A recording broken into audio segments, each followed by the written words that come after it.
দেশটা তো আমাদেরই, আমরাই নিজেই নষ্ট করতেছি।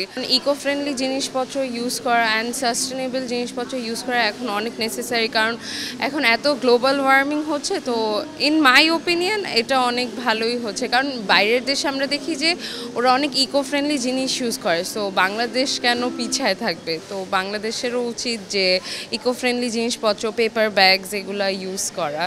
তো এটা ভালোই হচ্ছে আসলে সব জায়গায়। আসলে প্রত্যেকটা পদক্ষেপ দেখে আমরা শুরু হয়, কিছুদিন পরে আবার ছুটায় যায়। এটা আসলে কন্টিনিউ করার জন্য কোনো সাজেশন আছে কি?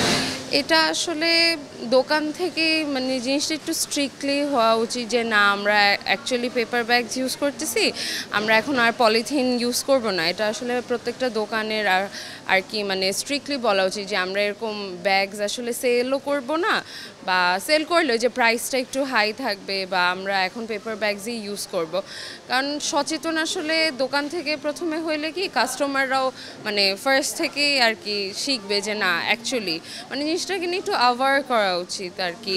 মানে একটু ওয়ার্কশপও যদি হয় তাহলে আসলে খারাপ না, বা ওয়ার্কশপের তো সবার সবসময় যাওয়া সম্ভব হয় না। তো ইন্টারনেটে মানে যেরকম ফেসবুক, ইনস্টা এগুলো তো সবাই আমরা ইউজ করি।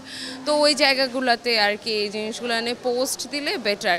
সবাই ভাবে যে না থাক পলিথিনই ইউজ করবে, বাট না, জিনিসগুলো একটু স্ট্রংলি নেওয়া উচিত আমার মতে।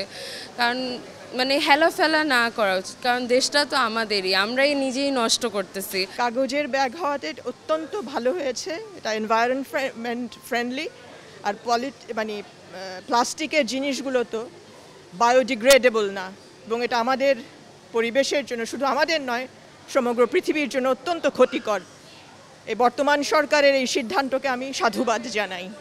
সবাইকে মানে সচেতনভাবে পার্টিসিপেট করতে হবে, আর যারা বুঝছে না, যেটা মানে তাদেরকে বোঝানোর জন্য উদ্যোগ নিতে হবে আর কি।